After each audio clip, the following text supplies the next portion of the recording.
Assalamualaikum warahmatullahi wabarakatuh. Waalaikumsalam warahmatullahi wabarakatuh. Alhamdulillahilladzi hadana li hadza wa ma kunna linahtadiya laula an hadana Allah.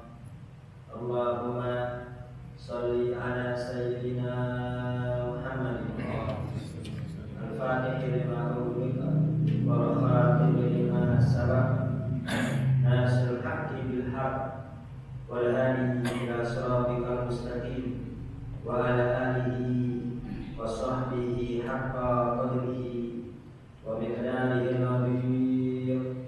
Amma ba'du. Yang saya hormati para orang tua, para sesepuh, para asatidzah, mukarram Bapak Haji Syarif, mukarram Ketua RW 010, mukarram Bapak Mubir, mukarram Pak Ustaz Hasbullah. Khusus salam hormat ini saya sampaikan untuk guru kita Mukarram Pak Ustaz Dr. Anas Muhammad Said. Kita doakan guru kita beserta para tamu yang hadir, semoga memperpanjangkan umurnya, amin. Memsehatkan badannya, mempermudah segala hajat-hajatnya, dan kita semua yang hadir di masjid ini semoga kita semua mendapat ridha Allah, mengampuni segala dosa-dosa kita, baik yang besar maupun yang kecil, yang disengaja maupun yang tidak disengaja, semoga diampuni oleh Allah Subhanahu wa taala. Allah terima taubat kita, Allah ganti kesalahan kita dengan kebaikan-kebaikan. Semoga bertambah usia, bertambah dekat kita dengan Allah, bertambah usia, bertambah bagus dalam ibadah, bertambah semangat dalam berzikir, bertambah besar mahabbah kepada Nabi besar Muhammad SAW. Semoga dengan barokah hadir di majlis ilmu, segala permasalahan kita semoga dibereskan oleh Allah Subhanahu wa taala. Rezeki kita dilancarkan, usaha kita diberkahi, dan putra-putri kita jadikan putra-putri yang soleh solehah, jadi putra-putri yang membanggakan kita semua, jadi ahlul ilm, ahlul sujud, ahlul ibadah, ahlul dzikir, dan semoga majlis ini dicatat oleh Allah sebagai amal soleh yang memudahkan kita untuk masuk ke dalam surga Allah. Amin, Allahumma amin. Sebelum kita mulai talim kita, terlebih dahulu kita baca Al-Fatihah untuk wali kita dan untuk guru-guru kita yang sudah mendahului kita.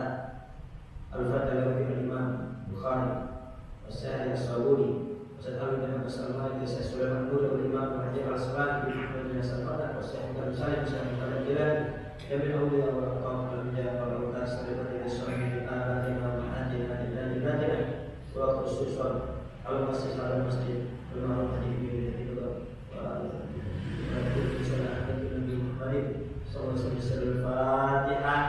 A'udzubillahi minasyaitonir rajim. Bismillahirrahmanirrahim. Alhamdulillahirabbil alamin arrahmanir rahim maliki yaumiddin. Iyyaka na'budu wa iyyaka nasta'in. Ihdinas siratal mustaqim. Shiratal ladzina an'amta 'alaihim ghairil maghdubi 'alaihim waladdallin. Amin. Bismillahirrahmanirrahim. Sebelum kita lanjutkan kajian hadis Bulughul Maram, mari kita simak satu hadis riwayat Sahih Bukhari an Abdullah bin Mas'ud radhiyallahu anhu qala, dari sahabat Abdullah bin Mas'ud, semoga Allah meridhai beliau, berkata, kunna nusallimu ala Nabi sallallahu alaihi wasallam wa huwa fi shalat fayaruddu alaina. Kami pernah mendapati Nabi besar Muhammad SAW sedang melaksanakan sholat. Jadi Nabi sedang sholat, kemudian Abdullah bin Mas'ud bersama sahabat-sahabat yang lain mengucapkan salam, Assalamualaikum warahmatullahi wabarakatuh. Fayaruddu alaina. Kemudian Nabi besar Muhammad SAW membalas salam kami. Waalaikumsalam warahmatullahi wabarakatuh. Ini ketika posisi Nabi sedang sholat. Falamma raja'na min indin Najasyi. Namun ketika sudah beberapa tahun setelah kami pulang dari Ethiopia, dari Habasyah, dari Raja Najasyi, ya, sallamna alaihi falam yaruddu alaina. Kami melakukan hal yang sama. Kami mendapati Nabi besar Muhammad SAW sedang sholat. Kami ucapkan salam, tapi Nabi tidak jawab salam kami. Kalau dulu kami ucapkan salam, Nabi sedang sholat, Nabi jawab salam kami. Tapi kali ini salam kami tidak dijawab. Ketika Nabi selesai sholat, kemudian kami bertanya, ya Rasul, kami tadi mengucapkan salam, kenapa engkau tidak menjawab? Dulu engkau menjawab salam kami. Kemudian Nabi besar Muhammad wa qala inna fi sholati syughlan. Sesungguhnya orang yang sholat itu sedang sibuk. Sibuk ngapain? Asyughlu ma'allahi bimunajat. Sibuk bermunajat kepada Allah Subhanahu wa ta'ala. Wa tilawatil Qur'ani, sibuk membaca Al-Qur'an. Wa dzikri, sibuk zikir. Wa du'ai, sibuk berdoa. Wasti'alil mu'min annahu fil hadrati rabbil izzati wal jalal al-kabiril muta'al.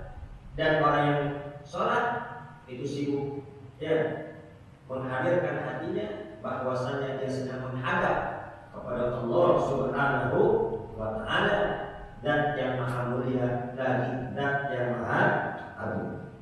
Allah Subhanahu wa ta'ala berfirman dalam Al-Qur'an, qad aflahal mu'minuna alladzina hum fi sholatihim khashi'un. Sungguh beruntung. Ini kalau kita pakai qad, sungguh benar-benar beruntung. Siapa yang benar-benar beruntung? Al-mu'minuna, orang-orang beriman. Orang beriman yang bagaimana?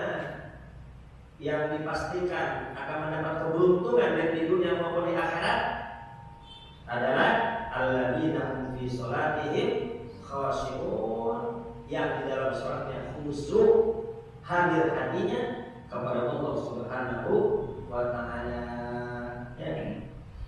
Ya Allah, semoga Allah jadikan kita semua termasuk kelompok ini. Amin. Kelompok orang-orang yang beruntung. Seandainya kali ini sholat kita masih belum baik, kita minta kepada Allah semoga besok jadi baik. Kalau sekarang masih belum khusyuk, kita minta semoga minggu depan, besok atau minggu depan, atau bulan depan, atau tahun depan, atau sebelum kita wafat, kita minta kepada Allah semoga Allah berikan kita nikmat khusyuk dalam sholat, sehingga Allah pastikan kita termasuk orang-orang yang beruntung baik di dunia maupun di akhirat. Amin. Allahumma. Katakan orang yang sholat sibuk bermunajat kepada Allah Subhanahu wa ta'ala, jadi nggak boleh menjawab salam. Nah, ini timbul kontradiksi. Ya, hadis sebelumnya itu Nabi menjawab salam ketika beliau sholat. Tapi di hadis yang kedua di kemudian hari, Nabi besar Muhammad tidak menjawab salam para sahabat Nabi besar Muhammad SAW. Kenapa? Karena sholat, orang yang sholat sedang menghadap kepada Allah Subhanahu wa ta'ala. Jadi di sini Nabi besar Muhammad memberi pelajaran kepada kita semua. Jadi ketika kita melaksanakan sholat, jangan hanya kita anggap sekadar menjalankan kewajiban.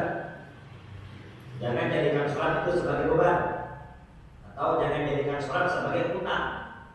Ya, kalau menjadikan sholat sebagai beban, maka pengennya cepat-cepat kelar. Kalau udah kelar, tenang. Ya, tidak ada kenikmatan dalam ibadah.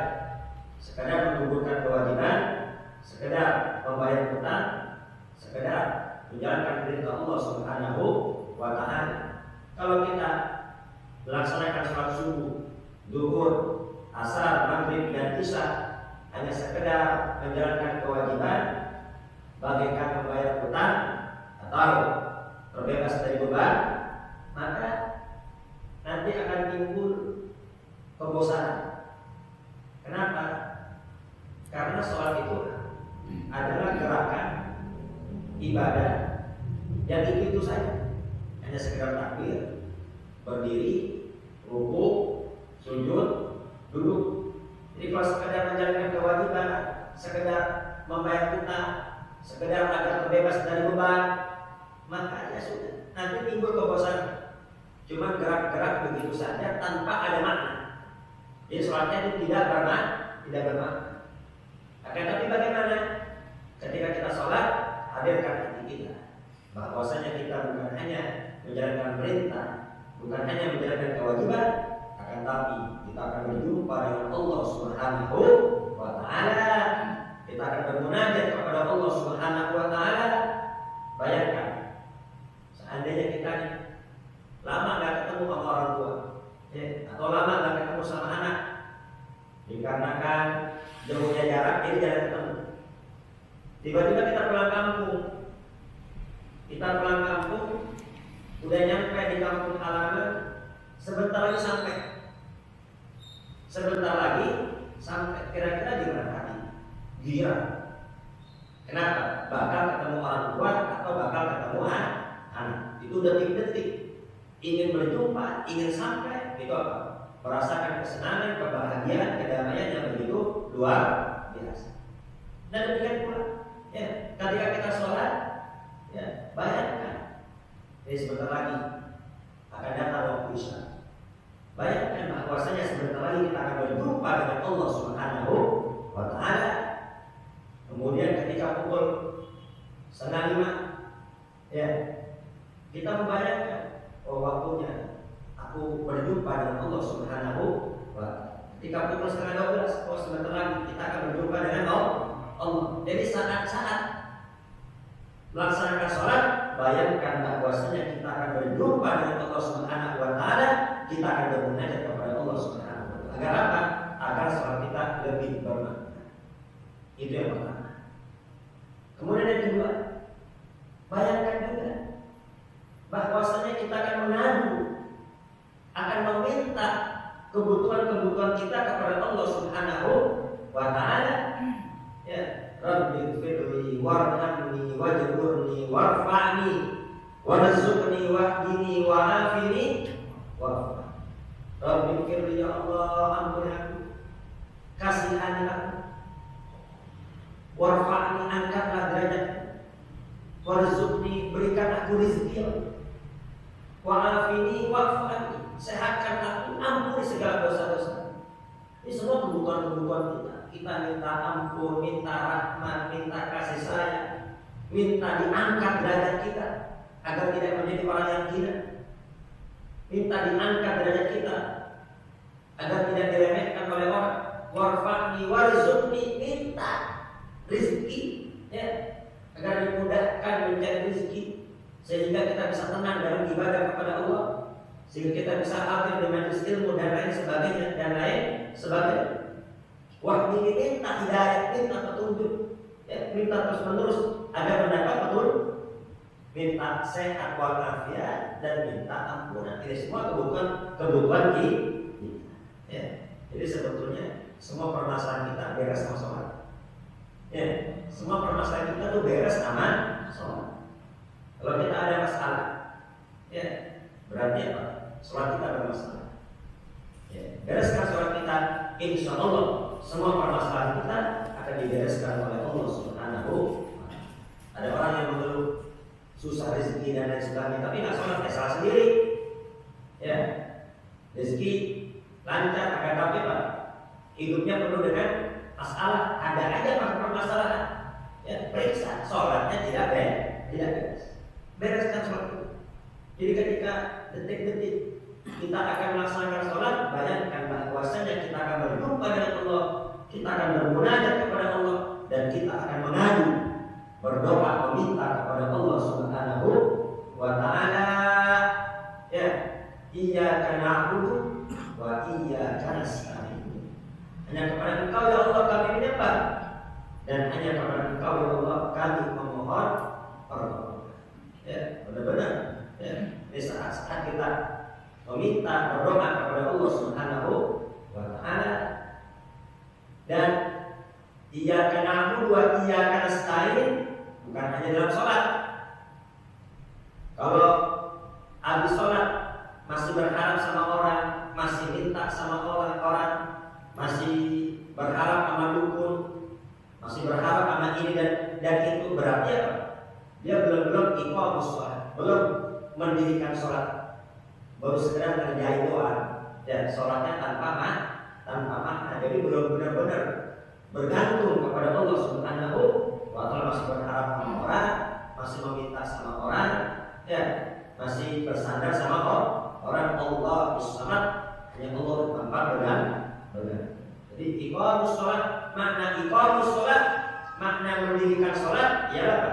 Meminta, menyembah baik dalam salat maupun di luar salat. Kalau di luar salat masih berharap sama orang, berarti dia baru sekedar kerjain saja, baru sekedar berdiri, takbir, sami Allah, ruku, sujud, duduk hanya gerakan saja, ya, sekedar gerakan tanpa ada makna, ya, karena bergantungnya masih kepada selain Allah, ya. Jadi hadirkan hati kita, ketika kita akan sholat, kita akan bermunajat kepada Allah, kita akan berjumpa dengan Allah, kemudian kita akan mengadu, berdoa, meminta kepada Allah Subhanahu wa Ta'ala. Sekaligus, ya, inna sholata tanha 'anil fahsya'i wal munkar. Sesungguhnya sholat itu dapat mencegah perbuatan keji dan munkar. Kita tahu, ya, kita ini berdosa, ya, kita masing-masing suka berbuat dosa, ya, dan diri kita yang tahu. Nah ini, ketika kita ingin berbuat dosa, rencana, ya, rencana mau bikin orang terdompor kesal, ya, tiba-tiba datang waktu isya, ya, datang waktu isya, waktunya berjumpa dengan Allah, waktunya dialog dengan Allah, waktunya berdoa kepada Allah. Akhirnya yang tadinya ingin berbuat dosa gak jadi ada pelan, ya. Rencana, ya, besok ingin berbuat ini, ingin berbuat itu, tiba-tiba terjadi sholat subuh, ya, berjumpa dengan Allah, bermunajat kepada Allah, berdoa kepada Allah, hilanglah keinginan untuk berbuat maksiat.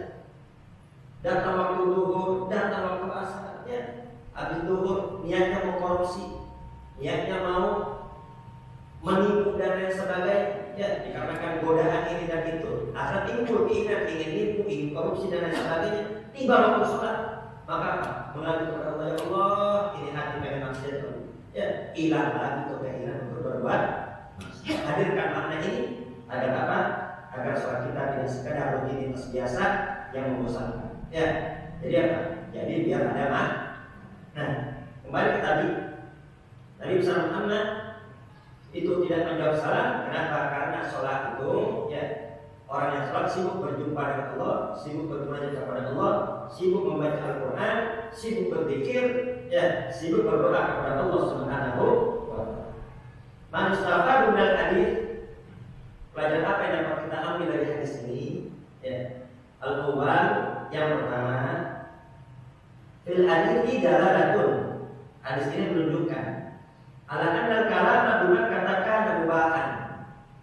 Bicara dalam sholat itu di kota Mekah itu dulu dibolehkan. Jadi Nabi itu menjawab salam, sedangkan beliau dalam keadaan sholat itu ketika masih di Mekah. Ya, ketika masih di Mekah memang berbicara dalam sholat itu boleh. Sehingga dia mengucapkan salam kepada Nabi, anak Nabi dijawab. Tsumma urima fil Madinah, kemudian diharamkan ketika Nabi bersama teman dan para sahabat sudah berada di kota Madinah. Ya. Jadi bertahun-tahun tuh bicara dalam sholat itu boleh. Tapi setelah pindah ke Madinah, maka diharamkan oleh Allah Subhanahu wa Ta'ala di qaulihi ta'ala wa qumu lillahi qanitin, ya, dan menghadaplah kepada Allah qanitin, ya, diam, tidak boleh bicara, ya. Wa yadullu ala riwayat Zaid bin Arqam, ada riwayat dari Zaid bin Arqam, beliau bercerita, inna kunna la natakallamu fi sholati ala ahdi Nabi sallallahu alaihi wasallam.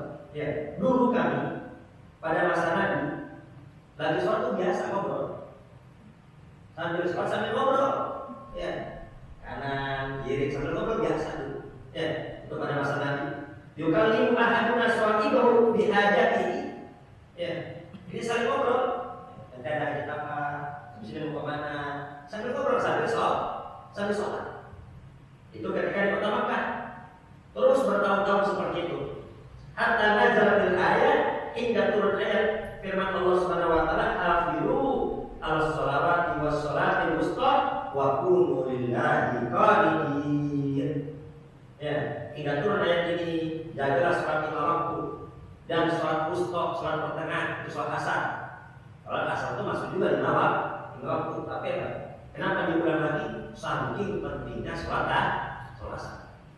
Ya, karena itu waktu asar, waktunya orang udah capek, yang kerja udah capek, yang usaha udah capek, terkadang meremehkan sehingga meninggalkan sholat asar. Nah, kan dalam riwayat Sahih Bukhari, ya, itu barang siapa yang meninggalkan sholat asar, faqad habita amaluh, maka gugur seluruh amal soleh. Ya, barang siapa meninggalkan sholat asar tanpa ada udzur, tanpa ada udzur yang dibolehkan, maka faqad habita amaluh, maka sudah gugur segala amal soleh.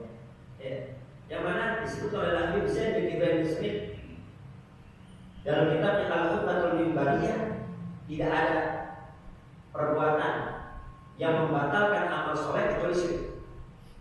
Orang yang syirik, ya, dia masuk Islam udah 2 tahun, kemudian syirik, ya, maka sholatnya, puasanya, zakatnya, hajinya, umrohnya, semua kebaikannya jadi sia-sia, jadi hangus di sisi Allah Subhanahu wa Ta'ala.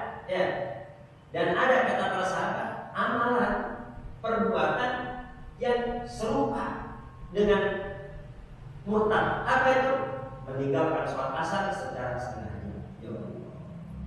Bahkan ada riwayat dari Sahih Bukhari pula, dari Sahih Bukhari kuat ya riwayatnya. Itu barang siapa yang ketinggalan sholat asar, ya, itu seandainya dia kehilangan keluarganya, kehilangan harta bendanya, kehilangan semua orang yang dicintai, itu masih lebih ringan dibanding musibah ketinggalan sholat asar. Ya, ada orang nih, ya, ada orang musafir, mobil tabrakan, satu keluarga meninggal semua, tuh rumahnya kebakaran, ya, hancur semua habis, itu musibah besar. Ya, keluarga habis, harta habis, itu musibah besar. Tapi apa kata Nabi?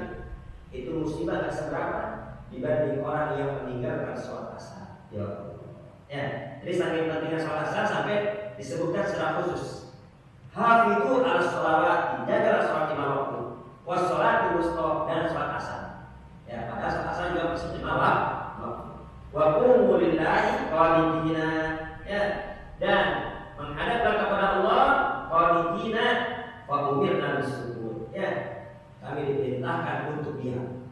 Jadi menghadap kepada Allah diam, jangan ngobrol. Tadinya dibolehkan, ya, tadi dibolehkan ngobrol, tapi setelah itu dilarang. Tadi pelajaran yang kedua, innal kalama bijami'i anwa'ihi wa suwarihi yudhil suara. Ya, sesungguhnya bicara dengan semua macam-macam dan dengan semua gambaran-gambarannya itu yudhil suara, itu membatalkan sholat. Bahkan termasuk juga tuh tanah Nuh berdehen, ya, ya, itu keluar gak tuh? Keluar, ya. Itu dalam kitab Safinatun Najah, batalnya sholat itu disebabkan beberapa hal. Ya, diantaranya bicara 2 huruf. Ya, bicara 2 huruf itu bisa membatalkan sholat. Dan tanah itu berdehen. Itu dalam madzhab Imam Syafi'i, itu apabila mengeluarkan 2 huruf maka sholatnya menjadi batal. Ya kan, keluar huruf tuh. Ada orang muak juga tuh. Wah, anak itu ya, muak sampai keluarin suara. Itu kalau habis keluar suara 2 huruf, maka itu juga sholatnya batal. Jadi, ya. Akan tapi dikecualikan apabila ingin menyebut rukun qauli. Karena ada rukun qauli, bacaan wajib yang kita wajib dengar. Jadi ada rukun qauli yang mana bacaan kita ini kita wajib dengar. Kalau kita nggak dengar, maka sholat kita nggak sah. Rukun qauli itu ada 5. Yang pertama ada takbiratul ihram. Ya, kita wajib dengar. Ya. Tapi cukupin aja. Ya, jangan keras-keras. Ya, terkadang bahkan terlalu keras, bahkan sampai takbir intikor saja keras sekali. Akhirnya bikin bingung orang. Ya, ada tuh kejadian. Dia takbir kencang banget. Dikira dia apa? Imamnya udah pindah gerakan lagi. Ya, makmumnya nggak lihat, dikira apa? Udah pindah gerakan lagi. Jadi kacau. Itu gerakan dari kacau. Jadi bagi makmum, ya nggak boleh mengeraskan suara kecuali amin. Amin baru keras. Ya, bersama-sama bersama imam. Selain amin nggak boleh keras. Karena bagian Quran sampai keras sekali. Saingan sama imam. Ya, baca surat, baca zikirnya nggak boleh. Ya, nggak boleh keras sampai mengganggu yang di samping dosa. Makruh sampai ganggu yang ada di samping. Ya, jadi nggak boleh keras. Yang dianjurkan agak keras, tapi kita saja dengar. Kita saja yang dengar. Itu dalam 5 keadaan saja. Dalam rukun qauli, pertama takbiratul ihram kita wajib dengar. Yang kedua ketika baca Fatihah. Fatihah itu rukun qauli. Ini kita baca Fatihah. Ya, tiba-tiba nyangkut. Ini kalau kita nggak dengar, ini suara nggak bisa keluar, maka itu boleh. Ya, untuk mengeluarkan bacaan yang wajib. Tapi kalau baca surat nggak boleh. Kalau baca surat nggak boleh karena surat itu sunnah. Senin nggak keluar itu udah ruku. Senin nggak keluar itu ruku. Ya kalau jadi imam. Ya kalau nggak keluar itu jadi ruku. Ya. Seandainya imamnya deham, anggapnya nggak sengaja. Mungkin lupa atau nggak sengaja. Saya tetap lanjutkan. Kalau dalam madzhab Imam Malik dan itu dibolehkan, tapi dalam madzhab Imam Syafi'i tanaknu itu tidak dibolehkan kecuali untuk mengeluarkan bacaan yang wajib. Yang kedua Fatihah. Yang ketiga tasyahud. Yang tasyahud akhir. Tasyahud awal itu rukun, itu sunnah arba'ah. Kalau tahiyat awal itu sunnah arba'ah. Ya, kalau yang rukun qauli itu tahiyat akhir. At-tahiyatul barakatus shalawatul thayyibatu lillah. Assalamu alayka ayyuhan nabiyyu wa rahmatullahi wa barakatuh. Assalamu alayna wa ala ibadillahi shalihin. Asyhadu an la ilaha illallah wa asyhadu anna Muhammadar Rasulullah. Allahumma shalli ala sayyidina Muhammad wa ala ali sayyidina Muhammad. Cukup. Yang wajib dikeluarkan kita wajib dengar ini. Ya, adapun tambahannya itu tidak masuk rukun qauli. Artinya kalau kita nggak dengar itu kita tetap sah. Ya, yang sampai sholawat ini rukun qauli kita wajib dengar. Seandainya kita nyangkut kalau nggak dengar nggak keluar suara maka boleh. Ya, itu rukun qauli kita wajib dengar. Kemudian apa? Nama sholawatnya tuh Allahumma sholli ala sayyidina Muhammad wa ala ali sayyidina Muhammad itu rukun qauli. Kalau sholawat Ibrahimiyah itu sunnah. Sampai firman nanti innaka hamidum majid itu sunnah. Ya. Kemudian salam. Ya, jadi rukun qauli cuma di 5. Ya, takbiratul ihram, kemudian al-Fatihah, kemudian tasyahud akhir, sholawat sama salam. Ya. Selain 5 itu, tanahnu berdehem secara sengaja maka sholatnya batal. Ya kalau nggak sengaja ya maka tidak mengapa. Jelas ya? Jadi bicara dalam sholat ya bahkan sampai keluar 2 huruf saja itu juga terus sholat, itu membatalkan sholat. Amma idza kana yata'allaqu bis sholati, adapun bicara yang berkaitan dengan sholat, karena di al-imam idza akhta fi tilawah, seperti meluruskan imam ketika bacaannya salah, maka itu hukumnya tidak mengapa. Ya, imam bacaan salah, ada ingetin boleh, tapi niatnya jangan dia ingetin doa. Kalau dia ingetin doa, kita batal. Ya, niatnya ngapain? Niat zikir sekaligus ingetin. Misalnya, imamnya aturan udah rakaat 3 selesai, sholat maghrib. Ya, udah rakaat 3 selesai aturan. Dia masih apa? Masih takbir, masih mau berdiri. Ya. Udah rakaat 3 dari sujud kedua dia berdiri. Allah, dia berdiri. Kita ingetin, subhanallah. Ya, itu boleh. Tapi niatnya apa? Kalau niatnya negor doang, batal sholatnya. Niatnya harus 2. Niat negor juga sekaligus niat dikiri. Ya. Dan itu pun cukup yang di belakang imam. Subhanallah, subhanallah, subhanallah, subhanallah, ramai itu.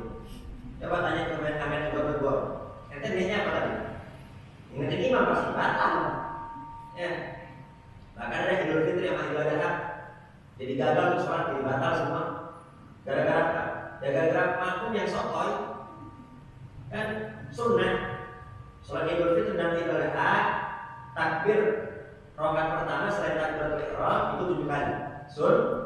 Sunnah ya. Habis takbiratul ihram takbir 7 kali rakaat pertama. Nah, imamnya lupa. Ya, namanya manusia, sholat jalan-jalan setahun sekali. Lupa dia langsung baca Fatihah. Langsung bismillahirrahmanirrahim. Ditambah sama makmum. Subhanallah. Imamnya terus lanjutin. Subhanallah, apa kencang lagi. Imamnya terus lanjutin. Subhanallah, ramai subhanallah ya. Kata makmum ini imam, udah apa nih? Ya, dikatakan ramai, di demo di subhanallah, balik lagi. Allahu Akbar, batal semua.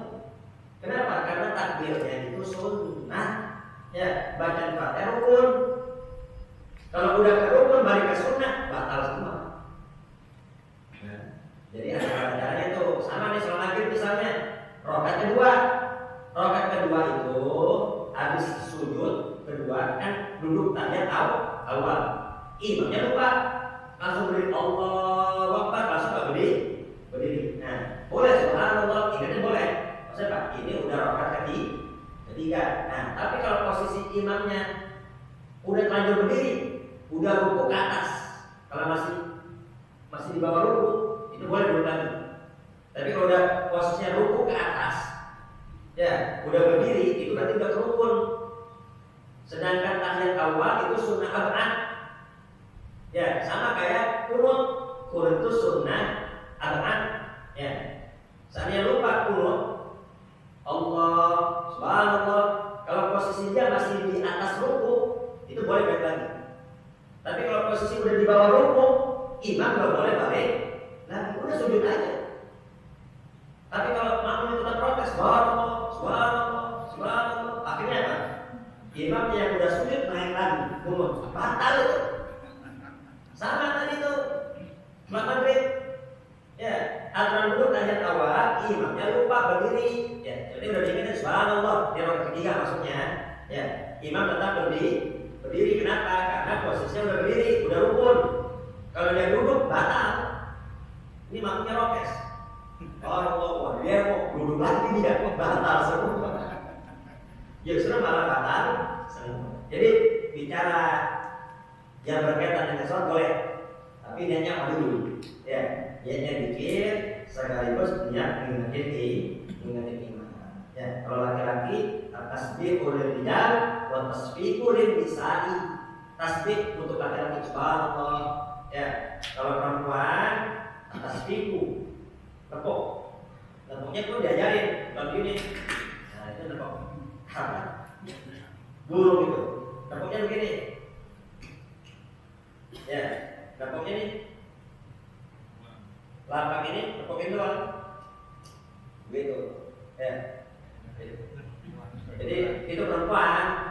Ini jangan tidur ya. Dia tidur kan besok-besok kayak salah. Itu bagi perempuan. Ya. Baik. Kisah Haji Batu Dogoli Batu. Ada kisah yang sangat menarik dan sangat angkat. Apa kisahnya? Rawat Imam Muslim di Shahihi. Imam Muslim berkata dalam kitab Shahihnya, An Muawiyah bin Hakam As-Sulam. Ini dari Muawiyah bin Hakam. Ini Muawiyah bin Hakam dia pernah berita. Baina anak usolli ma'a Rasulullah SAW atau sahabat dulu melakukan. Dulu kami pernah sedang sholat bersama Nabi besar Muhammad, tiba-tiba ada yang bersin, hasim, ya, ada yang bersin. Maka fakultu lahu yarhamukallah. Ada jawab yarhamukallah. Ya. Kemudian apa? Farman qawmi absarihim. Yang lain melototin saya. Semua melototin saya. Nengok lagi ya. Memang melototin. Ya, ini lucu juga sahabat-sahabat ya awal-awal ya. Sholat sambil ngobrol, ya. Bahkan ada sambil melotot ya. Farman qawmi absarihim. Aina dorhilaya.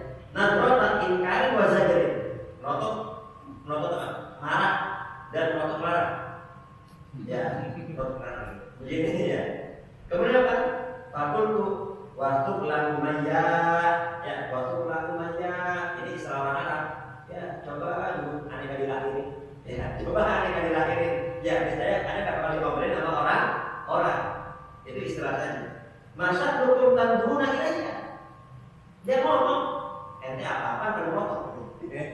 Ente apa pada melotot tangannya katanya. Ya. Padahal yadribuna bi aydihim ala afqalihim. Yang lain bukan hanya melotot lagi. Napok pahanya. Ya, maksudnya dia suruh diam, dia malah ngomong. Kan tadi dia ngomong dilarang. Malah ngomong ente apa pada melotot ya. Tepuk-tepuk begini, sahabat ramai itu pasti. Ya, pasti jadi ramai.